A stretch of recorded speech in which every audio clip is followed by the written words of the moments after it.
Good morning students. BA part second में हम second paper पढ़ रहे हैं और हमारा जो टॉपिक चल रहा है वो है धर्म और सांप्रदायिकता।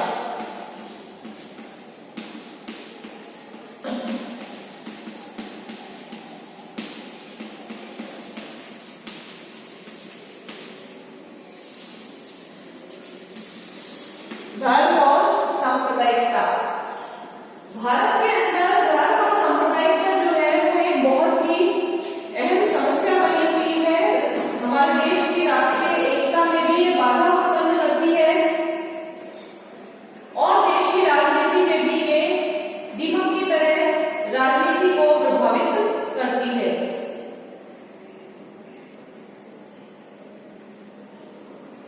सांप्रदायिकता के हमने दुष्परिणाम कल पढ़ लिए थे। इसके बाद में अब हम पढ़ेंगे सांप्रदायिकता को दूर करने के सुझाव।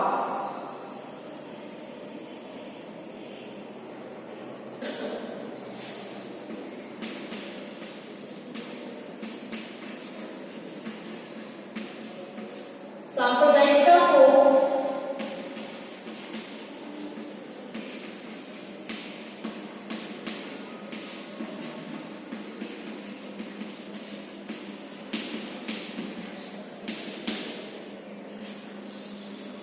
दूर करने के सुझाव।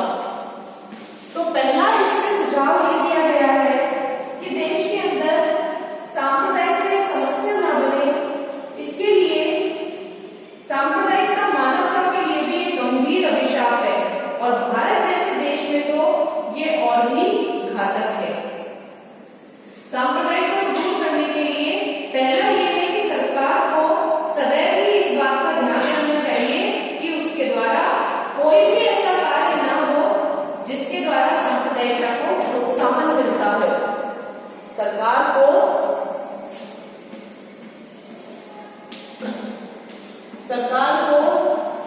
यह सदैव ध्यान रखना चाहिए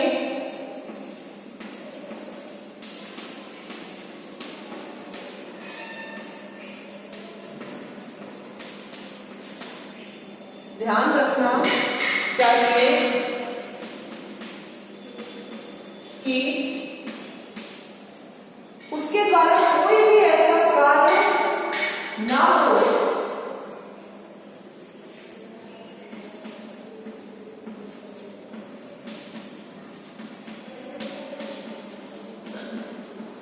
कोई भी ऐसा कार्य ना हो पाए, उसके द्वारा कोई भी ऐसा कार्य ना हो पाए जिससे सांप्रदायिकता को बढ़ावा मिले।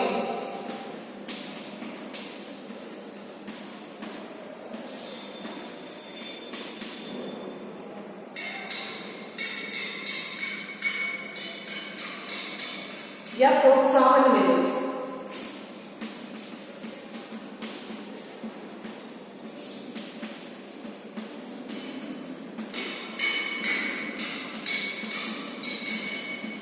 अब है दूसरा,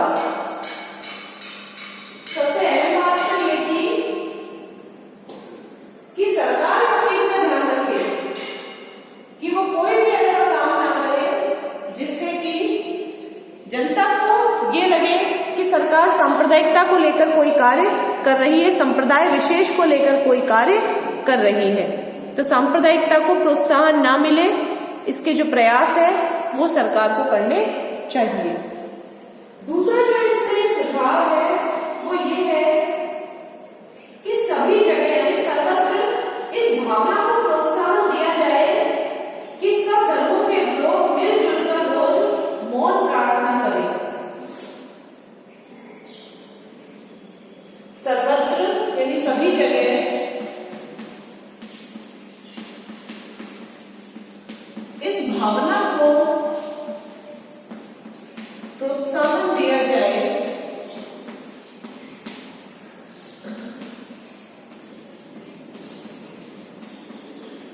कि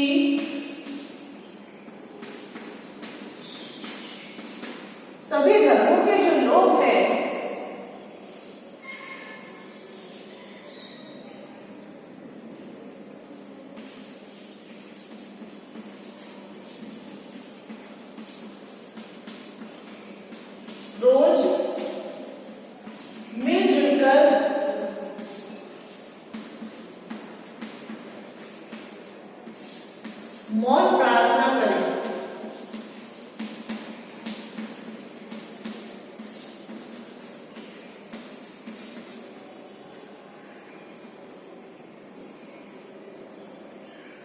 इसके अलावा सार्वजनिक तथा व्यक्तिगत स्थानों पर जहां भी प्रार्थना होती हो या फिर कोई कार्यक्रम होता हो, सांप्रदायिकता के विरोध का वातावरण बनाया जाए।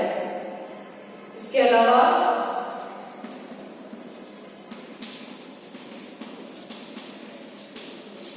सार्वजनिक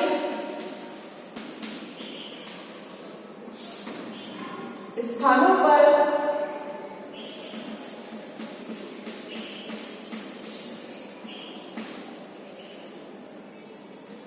जहां भी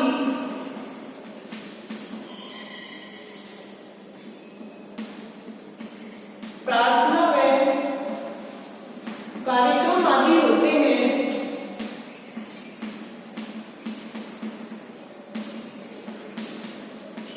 वहां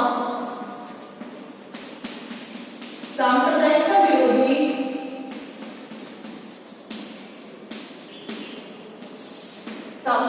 विरोधी वातावरण का निर्माण किया जाए।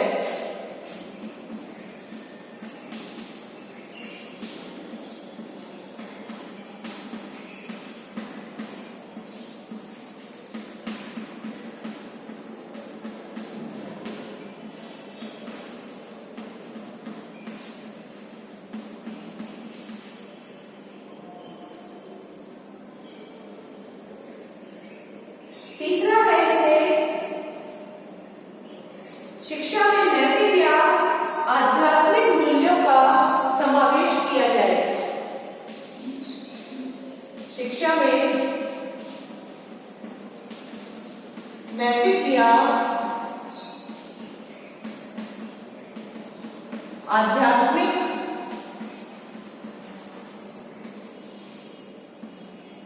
मूल्यों का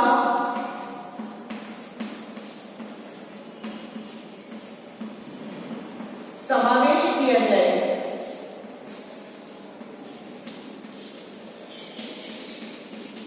यानी नैतिक उत्थान होना चाहिए शिक्षा से, और आध्यात्मिक जो मूल्य हैं उनका भी ज्ञान होना चाहिए।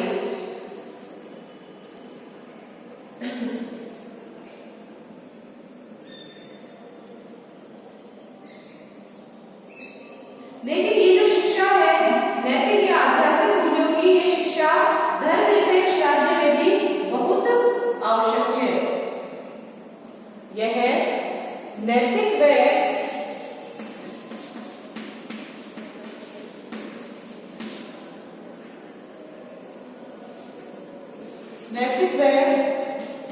आध्यात्मिक शिक्षा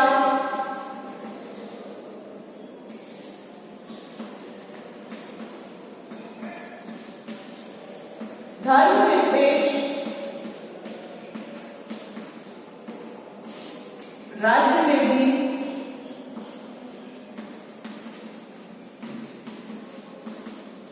बहुत आवश्यक है। अतः इसकी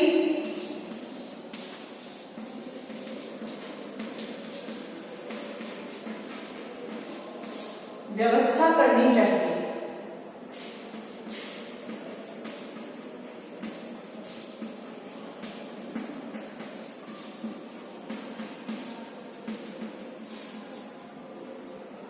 चौथा जो इसमें है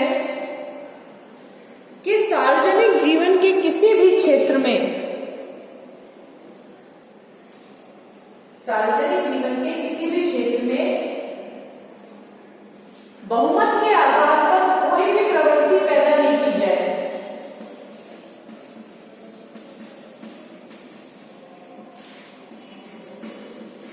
सार्वजनिक जीवन के किसी भी क्षेत्र में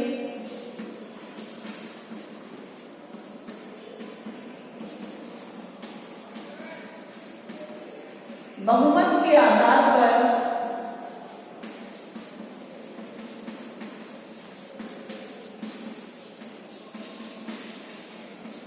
किसी भी प्रवृत्ति को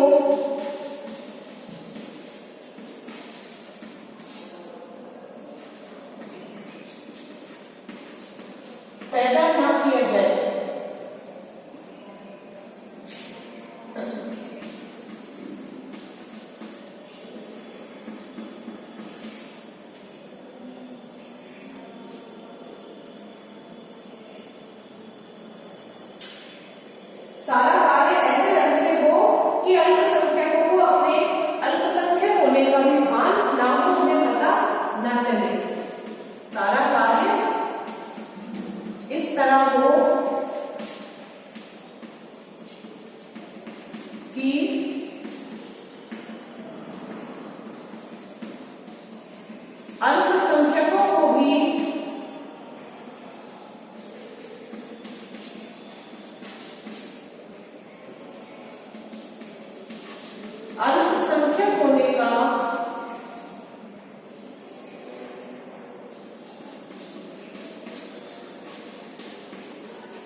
उन्हें पता ना चले। नोट कर लीजिए आप इसे। ये सांप्रदायिकता को दूर करने के सुझाव में से है ये 4 सुझाव, जिसमें ये बताया गया है कि सबसे पहली जिम्मेदारी जो है सांप्रदायिकता को दूर करने की वो है सरकार की, कि सरकार जो है वो कभी भी कोई भी ऐसा कार्य ना करे जिससे कि सांप्रदायिकता को प्रोत्साहन मिले, उसे बढ़ावा मिले। सभी जगह इस बात के लिए प्रोत्साहन बढ़ा किया जाए कि सभी लोग चाहे वो किसी भी धर्म के हो रोज मिलजुल कर मौन प्रार्थना करें। इसके अलावा सार्वजनिक स्थानों पर भी जहां भी प्रार्थना और कार्यक्रम जो है वो होते हैं वहां सांप्रदायिकता विरोधी वातावरण का ही निर्माण किया जाए। शिक्षा में नैतिक और आध्यात्मिक मूल्यों को शामिल किया जाए, उनका समावेश किया जाए और धर्मनिरपेक्ष राज्य में भी ये आध्यात्मिक और नैतिक शिक्षा बहुत आवश्यक है, इसलिए इसकी भी सरकार को व्यवस्था करनी चाहिए। सार्वजनिक जीवन में किसी भी क्षेत्र में बहुमत के आधार पर कोई भी प्रवृत्ति जो है वो सरकार के द्वारा पैदा ना की जाए। सारा सरकार के द्वारा किया जाने वाला जो कार्य है वो इस तरह से किया जाए कि जो अल्पसंख्यक वर्ग है उसे ये पता ना चले कि वो अल्पसंख्यक है, भीड़ से अलग है और संख्या में कम है। तभी हम सांप्रदायिकता को दूर कर सकते हैं। नोट करिए आप इसे।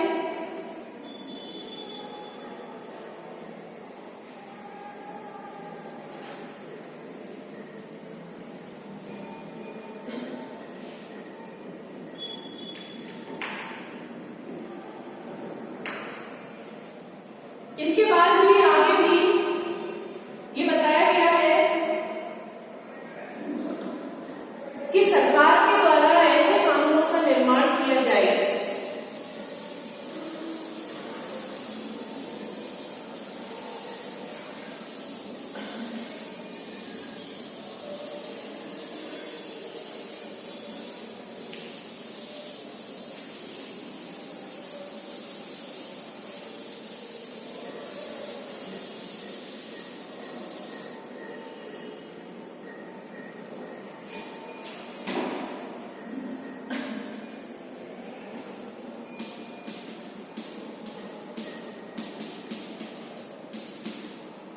अगला है 5वां,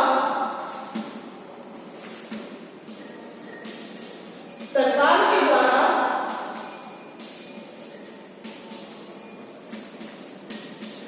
इस तरह के कानूनों का निर्माण किया जाए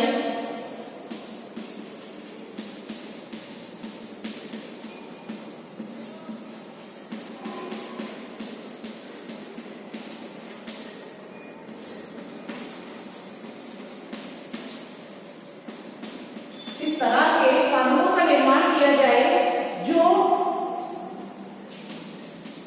सभी वर्गों में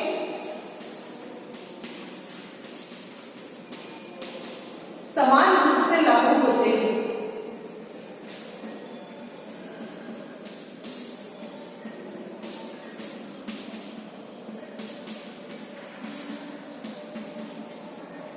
कि किसी वर्ग को ज्यादा फायदा ना हो कानून का और किसी वर्ग को ज्यादा नुकसान ना हो, तो सरकार के द्वारा इस तरह के कानूनों का निर्माण करना चाहिए जो कि सभी वर्गों में समान रूप से लागू होते हैं।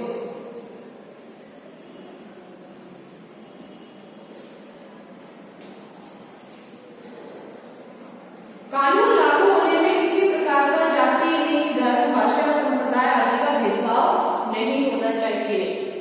इन कानूनों के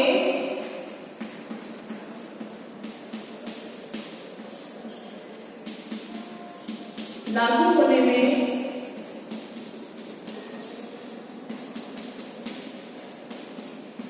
किसी प्रकार का धर्म, जाति, लिंग, भाषा, संप्रदाय, रंग आदि का भेद न हो, कि सरकार के द्वारा किसी भी प्रकार का कोई भेदभाव ना किया जाए।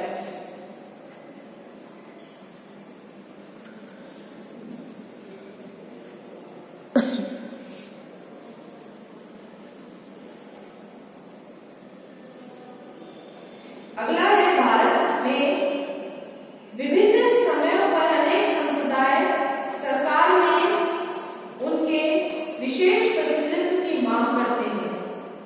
सरकार को केवल इस प्रस्ताव को सांप्रदायिकता के आधार पर ठुकराना होगा और उन्हें एक राष्ट्र का सबक देना होगा। सरकार के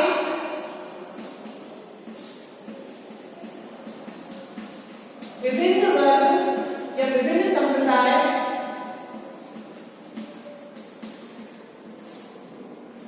विशेष अधिकारों की मांग करते हैं।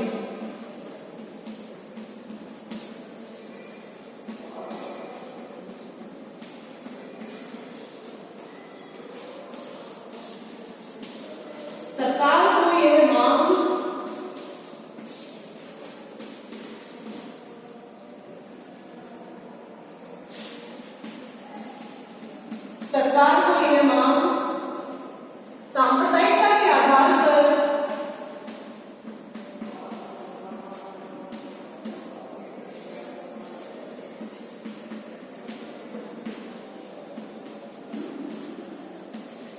ठुकराना होगा या ठुकरानी होगी, क्योंकि जैसे आरक्षण की जो मांग करते हैं विभिन्न वर्ग, अल्पसंख्यक होने की जो मांग करते हैं विभिन्न वर्ग और विशेष अधिकार प्राप्त करना चाहते हैं, तो सरकार को उनकी इस मांग को ठुकराना होगा सांप्रदायिकता के आधार पर और उन्हें एक राष्ट्र का, कि भारत एक राष्ट्र है, सबक देना होगा।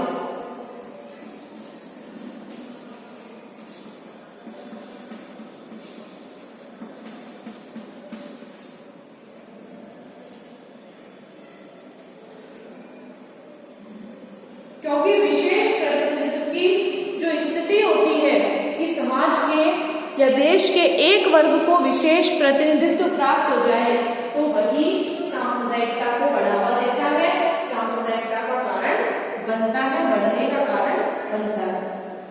सातवां है, भाषा के संबंध में भी भारत सरकार को अपनी नीतियां ठीक करनी होगी, और क्योंकि ये भी भारत में सांप्रदायिकता का बड़ा कारण है।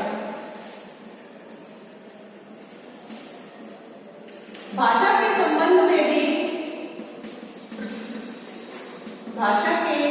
संबंध में भी भारत सरकार को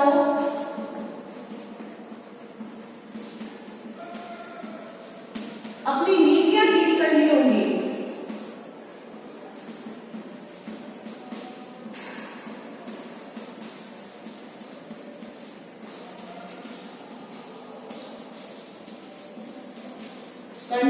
क्योंकि ये भी सांप्रदायिकता का एक बड़ा कारण है, क्योंकि यह भी सांप्रदायिकता का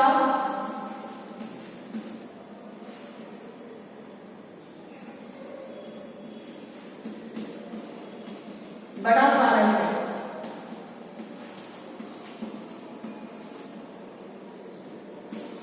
और लास्ट है इसमें 8वां, कि सांप्रदायिकता जो है उसका एक सबसे बड़ा कारण जो फैलने का है वो है दलीय राजनीति और चुनावी राजनीति।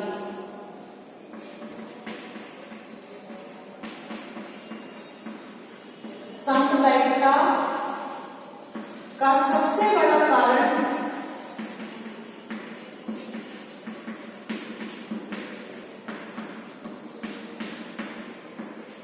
दलीय राजनीति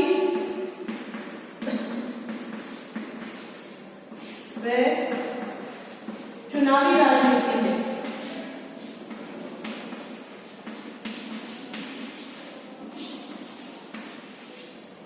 यानी दलों के आधार पर जो राजनीति होती है, और चुनाव के अंदर जो धर्म और संप्रदाय के नाम पर जो वोट मांगे जाते हैं, जो लोगों को बांट दिया जाता है, वोट बैंक की जो राजनीति की जाती है, वो भी सांप्रदायिकता को बढ़ाने का एक बहुत बड़ा जो कारण है वो माना जाता है।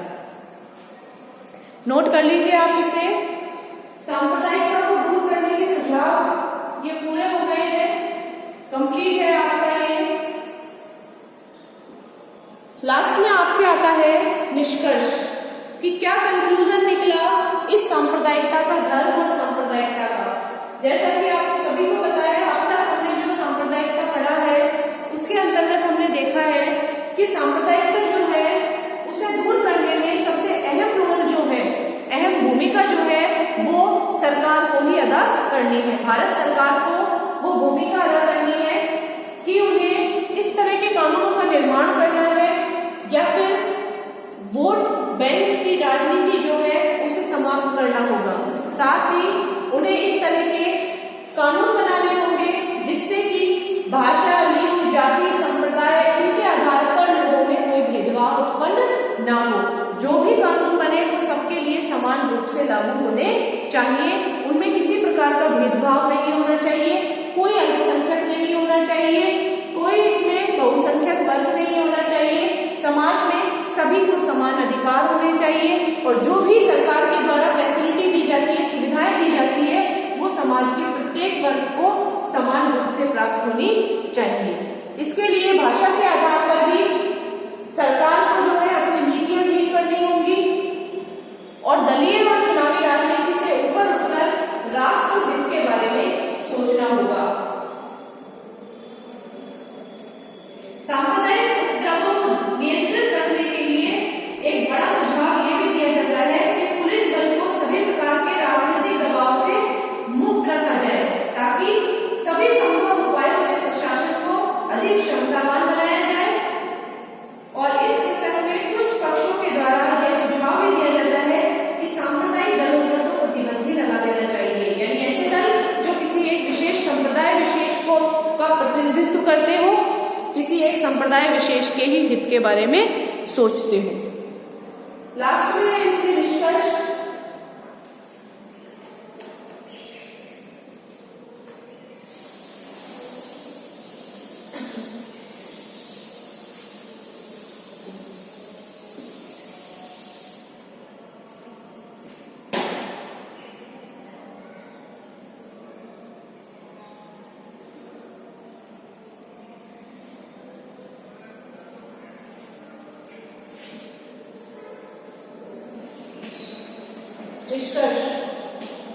ये बहुत ही गर्व की बात है कि भारत जो है वो विभिन्न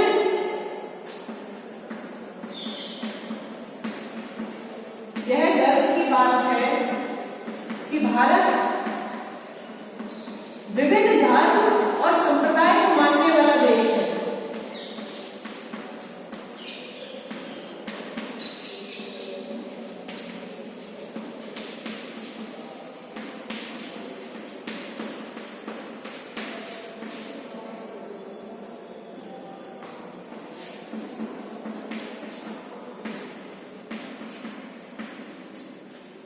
धर्म और संप्रदाय को मानने वाला देश है, लेकिन नए भारत को धर्मनिरपेक्ष राज्य घोषित किया गया है। नए भारत को धर्मनिरपेक्ष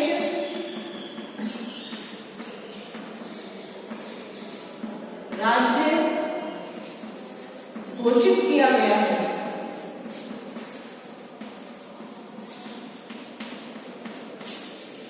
इसका तात्पर्य है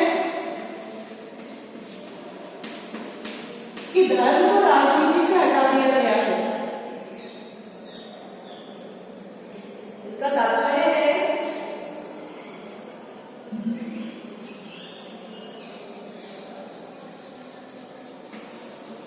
कि धर्म को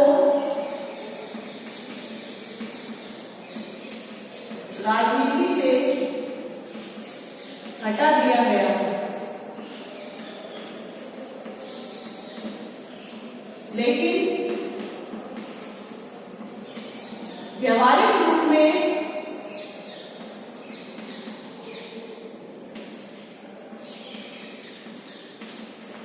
भारतीय जनता के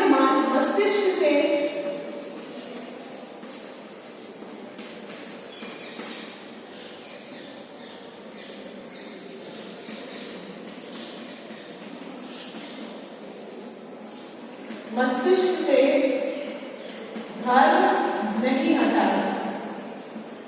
जनता जो है वो आज भी अपने अपने धर्मों से जुड़ी हुई है।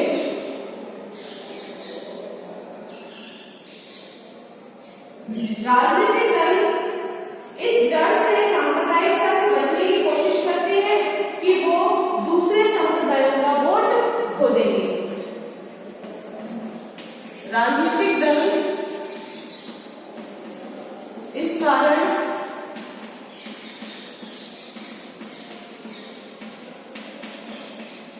सांप्रदायिकता से बचने की कोशिश करते हैं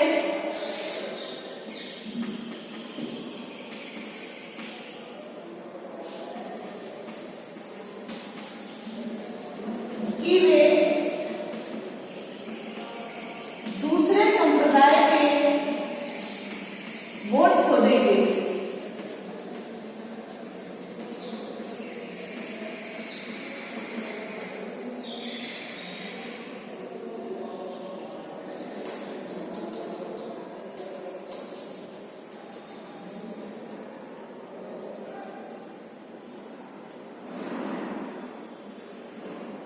परंतु उनके स्थानीय संगठन जो है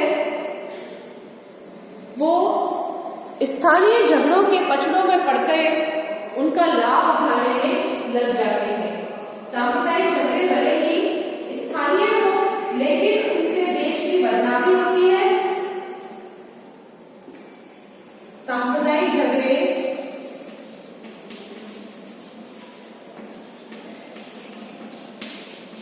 भले ही स्थानीय या छुटपुट हो या निकम हो, भले ही स्थानीय हो, लेकिन उनसे देश की बदनामी होती है।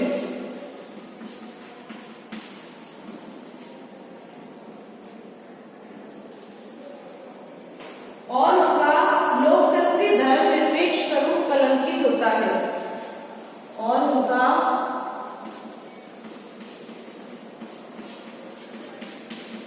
लोकतंत्री धर्मनिरपेक्षी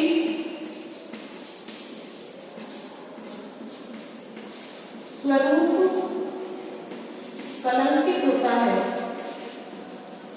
कि भारत एक धर्मनिरपेक्ष राज्य है, लोकतंत्र है, वहां पर जनता का शासन है। ये वाला जो भारत का स्वरूप है ये कलंकित हो जाता है इस सांप्रदायिकता के कारण। तो सांप्रदायिकता का सफाया करना आवश्यक है, जिससे कि भारत जो है वो अपनी उस डिग्निटी को ना खो पाए और भारत की बदनामी अन्य देशों में ना हो, विश्व के मंच पर ना हो, धर्म संप्रदाय के नाम पर यहाँ पर झगड़े ना हो। और जिस भारत को धर्मनिरपेक्ष राज्य घोषित किया गया है, लोकतंत्रात्मक शासन घोषित किया गया है संविधान के द्वारा, उनके ऊपर वो अटल रहे और खरा उतरे। इसके लिए सभी को मिलजुल करके प्रयास करने चाहिए और सरकार को भी इसके लिए प्रयास करने चाहिए। तो ये आपका धर्म और सांप्रदायिकता जो है वो कंप्लीट होता है।